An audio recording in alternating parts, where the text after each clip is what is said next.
Today's story was written by Reddit user TheCurserHasntMoved. As far as first contacts go, it's usually pretty simple. Well, it's simple for us anyway. We find some primitive society developing on a habitable world, set up an observation station, and wait for them to meet us in the stars. Every once in a while we come across a generation ship or in-system colony, but a fledgling after their first shaky flight isn't that different from a fledgling about to leap for that first flight. So, it's much the same, except without the very useful cultural data gained from snooping in on them for a few centuries. Still, though, those primitives are usually just a little afraid that we'll be unfriendly, and very eager to make friends in the stars. There have been some rocky starts, maybe one or two little exterminations here and there, but for the most part it's pretty simple. First contacts with other star nations is a different story altogether. Basically, flip a coin and hope that the other star nation isn't an expanding empire. Thankfully, we've only had to pacify two of those.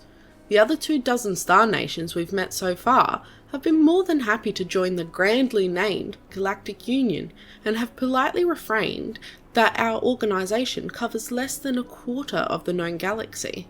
I assure you, dear reader, that refraining has absolutely nothing to do with the fact that, by comparison to us, the other nations are rather primitive, or at least it shouldn't. There is, as of, about 3 capital nations ago, a somewhat notable exception to this that is, of course, due to no fault of my own. I reiterate, I did nothing wrong and the other party agrees with me. I hope.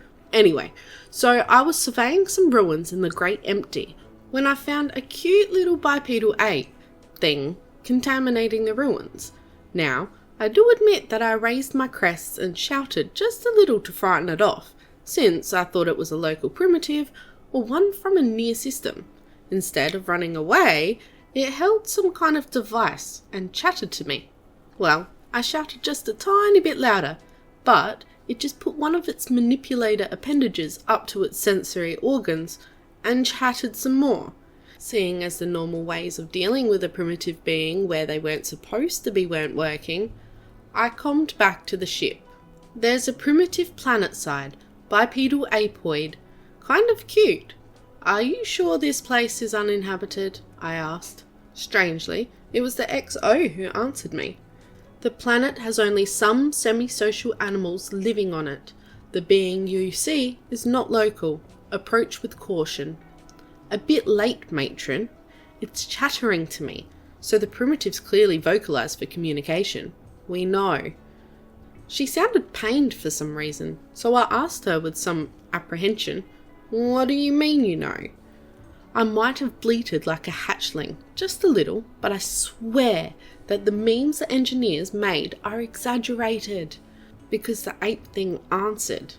They mean they're talking to my ship. Well, apparently in the time it took for me to come back to the ship, we were detected. Our computer systems were accidentally breached by their hailing protocols, and they had downloaded and encoded our lexicon into not only their shipboard systems, but sent it to their archaeologist's personal translator. Apparently these humans can have rather drastic linguistic drifts, even in the same language groups. So they'd invented translators before meeting anybody else. I was aware that I might have made an ever so slight faux pas. It's not polite to remind a primitive of how primitive they are to their face after all, especially if they have somewhat advanced computers. Okay, so maybe I might have said some patronising things to it. Just the usual flattery about braving the void of space and honest praise for their advanced computers. I did not pat it on its head and call it a brave little child. I did not. Not more than once. But really, when you see what they look like, you understand that I was momentarily overcome by how adorable it looks. It seemed to be patient and amused with me, so I don't think I started any grudges or anything. Anyway, eventually I asked why it was investigating the ruins, and it answered, "We're trying to figure out why they wanted to kill us so damn much." They? I asked. Exoskeletons. 4 limbs for manipulation, 4 for locomotion. Most of them came up to about my shoulder. From what we can tell, they ran some kind of vampire economy, going until they met us. That might explain why the ruins get newer the further into the Great Empty we get. Great Empty? I managed to explain that the region we were both in was called that because thus far we've only found evidence of long-dead civilizations, rather than anything resembling intelligent life. There is sporadic evidence of interstellar war, but it's limited to a few glassed planets and broken stations.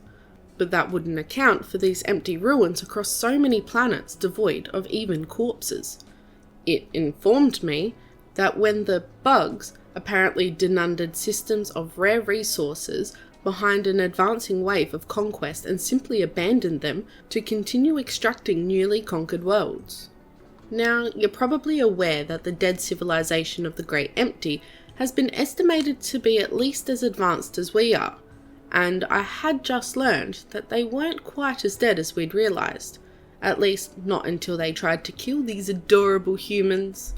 So, I get that you're super experienced diplomats and stuff, but try to keep in mind that these guys might have just genocided an expansionist empire with a technology level roughly equivalent to our own.